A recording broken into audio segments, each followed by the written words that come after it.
नमो बुद्धाय, नमो बुद्धाय।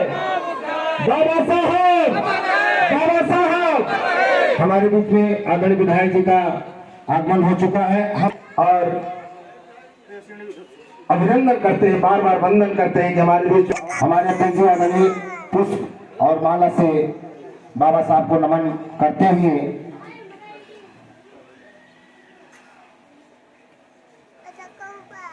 बाबा साहब, बाबा साहब, बाबा साहब, भारत माता की, भारत माता की।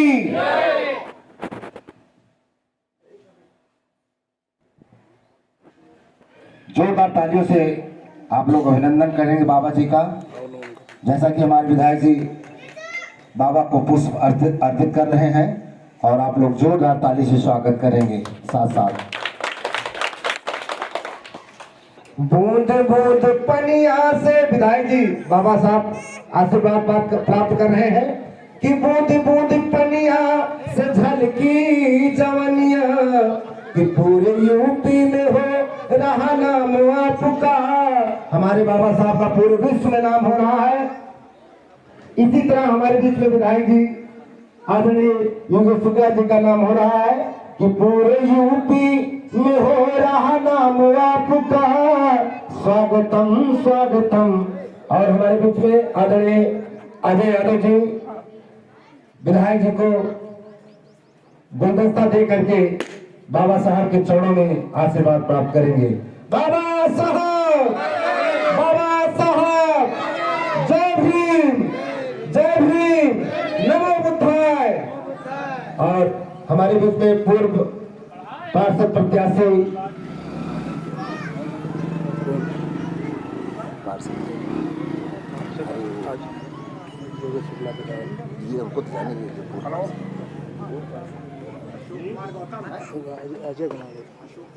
आदरणीय यहाँ से चुनाव लड़े हमारे पूर्व प्रत्याशी अशोक कुमार गौतम जी, आप माला पहना करके विधायक जी का स्वागत वंदन करेंगे।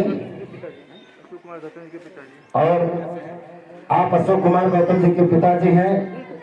आप बहुत बढ़िया लौंडा पैदा किए, ध्यान रखे होता है। आपके लिए जोरदार ताली होना चाहिए भैया। हाँ, लिख के दे देता हम बोले। राधे लाल जी सम्मान करेंगे माननीय विधायक जी का। राधे लाल जी किधर गए?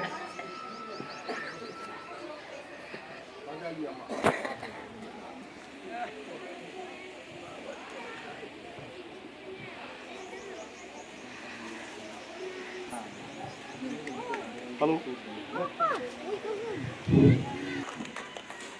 अशोक भाई जल्दी करिए।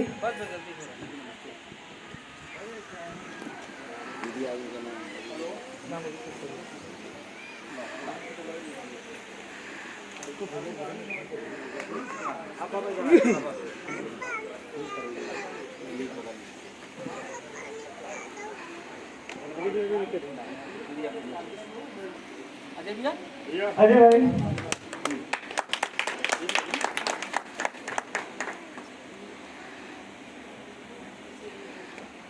सबका साथ सबका विकास की भावना से अब इसी कड़ी में बड़े भाई माननीय विधायक जी को उद्बोधन के लिए बुलाते हैं।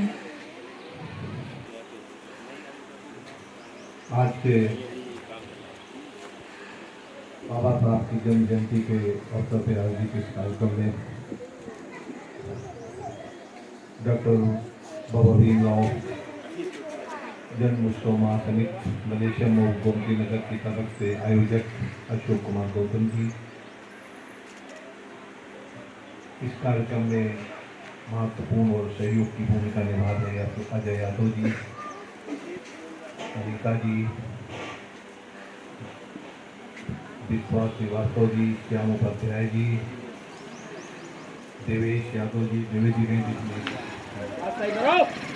महेश जी, रामू जी, अंबू सिंह जी, धनी राम जी, जगदीश प्रसाद जी, कैलाश जी, संतोष कुमार जी, सोनू जी, सुभाष जी, बेचालाल जी, हरिचंद जी, सजीवन जी एवं भगवान बुद्ध और बाबा भीमराव अंबेडकर जी के जितने भी हमारे समर्थक, उनके मानने वाले बैठे हैं, सबके चरणों में नमन करता हूँ। आज बाबा साहब का जन्मोत्सव। बाबा साहब वो महापुरुष हैं। इससे बड़े देश में अगर आप जाइए तो 20 से 30 साल में संविधान में बड़े बड़े परिवर्तन हो जाते हैं, लेकिन बाबा साहब ने जो संविधान बनाया था आज से 70 साल पहले, 80 साल पहले, वो संविधान आज भी उसी तरीके से काम कर रहा है जैसे जिस समय उन्होंने बनाया था। ये बाबा साहब की बहुत बड़ी देन है, और ये देश अगर चल सकता है तो वास्तव में बाबा साहब के बनाए हुए संविधान पे ही चल सकता है। कभी कभी लोग कहने लगते हैं कि संविधान पे खतरा। अरे संविधान पे खतरा हो ही नहीं सकता। जिस संविधान के निर्माता बाबा साहब हो, उस संविधान पे खतरा। मुझे लगता है कि अगर उसकी सही पहचान किसी ने की है तो इस सरकार ने की है। जिस बाबा साहब को भारत रत्न का पुरस्कार उनके जीवन काल में ही मिल जाना चाहिए था, सरकारें आती रही जाती रही, लेकिन किसी ने भारत रत्न देने का प्रयास नहीं किया। तो अटल बिहारी वाजपेयी को मैं आभार व्यक्त करना चाहूंगा। वो हमारे नेता हैं, उन्होंने इस बात का दबाव डाला कि एक एक परिवार के कई कई सदस्यों को भारत रत्न का पुरस्कार मिल गया, लेकिन जो वास्तव में भारत रत्न था, जिसने इस देश को एक करने में अपनी भूमिका अदा की थी, देश को एक संविधान दिया था, एक समता मूलक समाज दिया था, हर जाति को समानता का अधिकार दिया था, उस व्यक्ति को भारत एक स्थान जहां बाबा साहब ने जन्म लिया था, बस का मुहूर्त था। बाबा साहब का कार्य क्षेत्र, बाबा साहब ने जहां पर शिक्षा ग्रहण की थी, बाबा साहब ने जहां दीक्षा ली थी, बाबा साहब ने जहां अंतिम सांस ली थी, उन स्थानों का नाम मोदी सरकार ने पंच तीर्थ रखा कि हम उसको तीर्थ मानते हैं, और तीर्थ के तहत उसका डेवलपमेंट हुआ, विकास कार्य हुआ, हजारों करोड़ रुपए लगाए गए। मैं आप लोगों से अनुरोध करूंगा कि हम लोग बाबा साहब के अनुयायी, लेकिन समय मिलने पर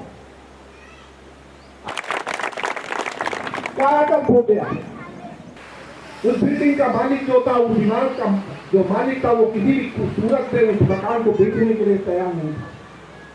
भारत सरकार ने, मोदी सरकार ने कहा कितना भी पैसा आप देना चाहें दे लें, लेकिन हम चाहते हैं कि इमारत भारत सरकार को आप सौंप दें, ज्यादा कीमत देकर खरीदा गया।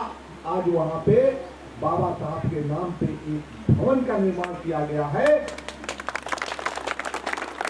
लोग जाएं और देखे जाकर के, जहां उनका जन्म स्थान है वहां पे